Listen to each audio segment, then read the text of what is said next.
Stanley here with you, and we got another day ahead of us in this city of dreams.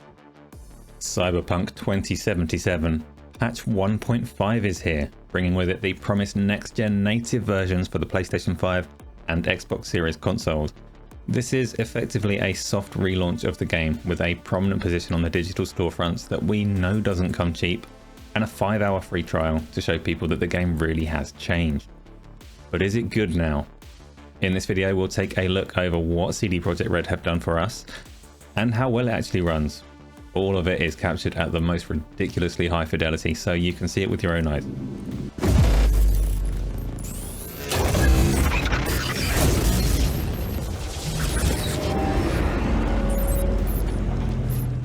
Right, let's get straight into the highly anticipated tracing of the rays on the next-gen consoles.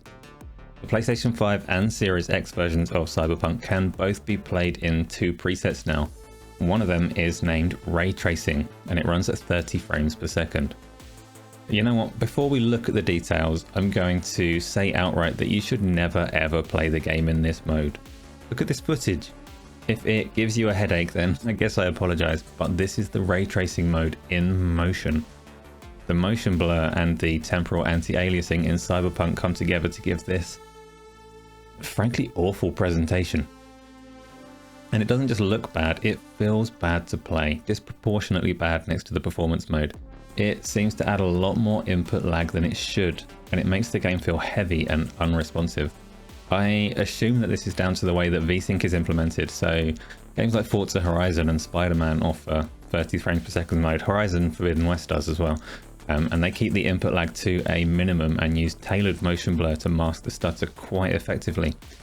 Cyberpunk 2077 is not like those. You might be wondering, what visual splendor do you get in return for this dramatic trade-off in performance? Well, the ray tracing on offer is local shadowing, so light sources in the game like lamps and the many neon signs that are scattered around, they cast natural ray traced shadows into the environment. The reflections and the illumination that's available in the PC version don't make it over to the consoles. The ray tracing mode does take screen space reflections up a notch from the performance mode, but differences in shadows and reflections are the benefits to look out for in these direct comparisons.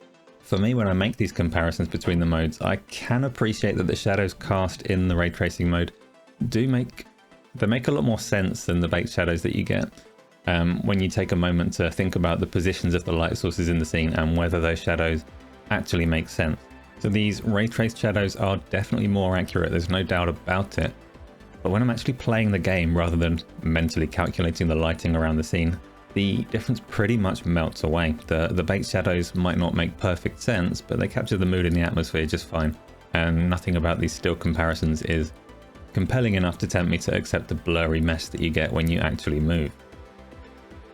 Both consoles deliver a pretty well locked in 30 frames per second in this mode. The PlayStation 5 has a slight edge in resolution, but you'd be pretty hard pressed to notice. Pixel counts, right?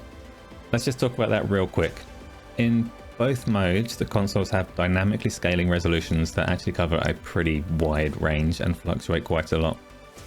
Typically it looks nice and crisp indoors and noticeably hits a floor in the more densely populated outdoor areas.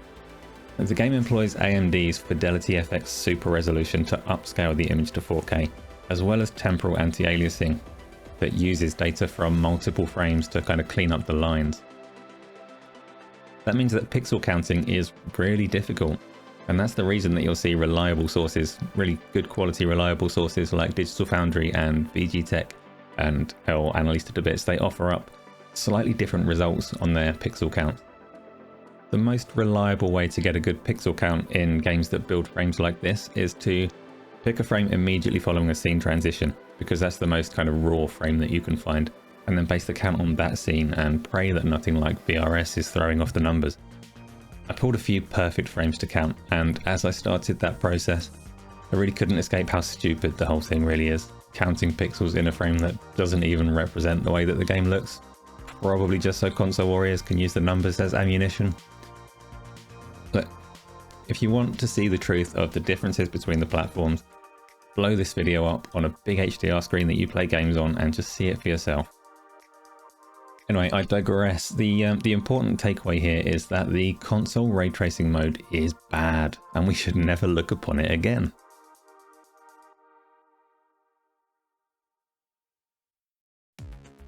Good news is that the performance mode fares much better. Losing those ray trace shadows and taking screen space reflections down a little notch only has a minor impact on the visuals, and this mode actually offers a higher resolution than the ray tracing mode most of the time on both consoles. So you may actually find that you prefer the look of this one even when it's still.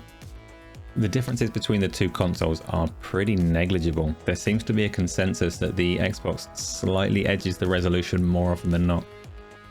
But when I look through this quickfire montage of scene-by-scene comparisons, I can find examples that favour one console over the other, and vice versa, so it's not really that clear-cut to me. There are occasional differences in the density of fog and the coverage of ambient occlusion as well. Those mostly do favour the Xbox, but I would say that the similarities are far more remarkable than the differences here. Of course, the most significant benefit of the performance mode is seen and felt when you actually play the game. It targets 60 frames per second on both consoles, and while that should only be shaving 16 milliseconds off of the time that it takes to bring each input to the screen, it feels completely different to play. For me, it's the critical difference between a game that I really just don't want to get into and a game that I'm interested in playing. Even when it doesn't hit that 60 frames per second target, and it quite often doesn't, but we'll get into that, even when it drops below 60 frames per second, it disengages VSync and it never feels as clumsy as the 30 frames per second ray tracing mode. This is a scene from near the opening of the game. It's a fairly simple combat sequence taking place indoors. The game suggests that you can approach this with stealth and caution, which is a suggestion that I will always ignore. So in my silly way of playing, both consoles maintain the target frame rate pretty well here, and all of the terrible aiming that you see before you is entirely my fault. The PlayStation 5 version does make use of the DualSense controller's triggers and haptics. It kind of offers a more diverse and punchy feedback than the Xbox controller does, but I could kind of take that or leave it really.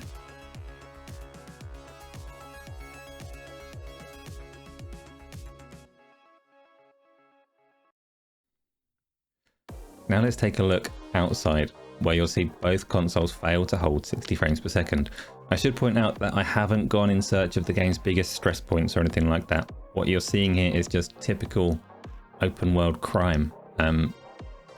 As this runs through, you'll see quite frequent drops on the Xbox Series X and similar but less severe drops on the PlayStation 5. By the numbers, it's a pretty clear advantage for the PlayStation 5, but I'd be remiss not to mention that the Xbox Series X supports variable refresh rate technology, and these dips keep it within the typical VRR range of most TVs that support the feature. So that's a massive advantage that outweighs the numerical difference for people that have a display that supports it. The PlayStation 5 version also now supports 3D spatial audio through its Tempest system. The Xbox version already supported spatial audio through Dolby Atmos. The previous generation of Xbox consoles supported that, so it was already in the game. I wouldn't personally say there's a lot to choose between them, but take a listen.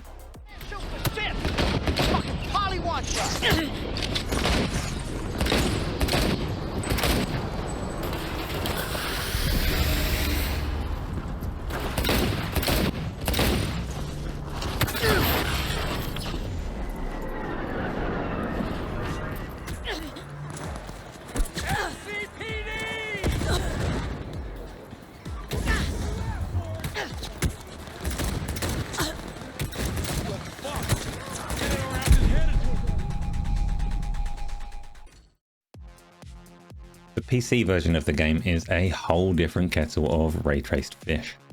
Cyberpunk launched with an extensive and pretty extravagant suite of ray tracing effects that really do make a transformative difference to the look of the game.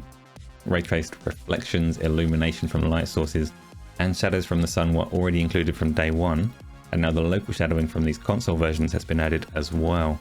And on top of all that, you can crank pretty much every conceivable setting above and beyond the console version. It is genuinely gorgeous, but enabling all of these settings will bring even the best and most expensive of PCs to an absolute crawl. So it's no wonder that the PlayStation 5 and the Series X aren't delivering on that level. If you want to sample Cyberpunk at its absolute best, you're going to need a graphics card from the future. And if you lack the means to go and get one of those right now, then a high-end Nvidia card and G-Sync are really the only option that you have to get anywhere close. You'll need to lean heavily on DLSS and G-Sync for a good experience at 4K. This patch also introduces AMD's Fidelity FX Super Resolution to the PC platform as well as an option. So that's AMD's upscaling technology that people like to put up against DLSS, but it's an open technology that runs on AMD and Nvidia hardware alike. And it's actually not really comparable to DLSS because there's no machine learning here. It is a more simplistic spatial upscale. Unfortunately, you cannot use FSR in conjunction with DLSS, so it is one or the other even for Nvidia users. So if you are gaming with AMD hardware, you're simply going to have to compromise more on the eye candy. Cyberpunk's Ultra and Psycho settings will be used to benchmark PC parts for years to come. It's definitely a game that's been made with future hardware in mind, and I actually like that approach to PC development.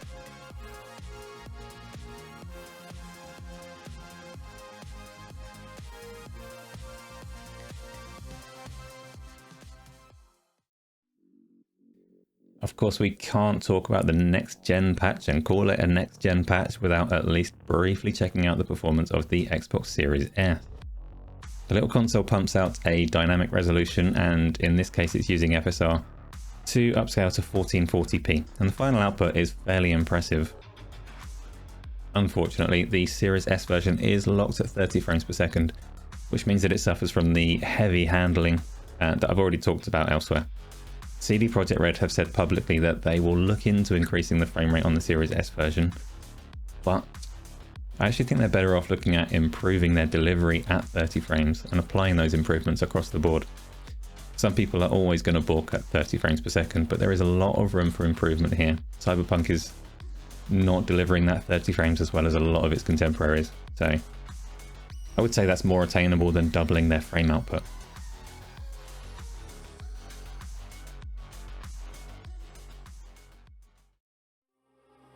Graphics and performance were only a small part of the problems that Cyberpunk launched with, the problems that got it pulled from Sony's store.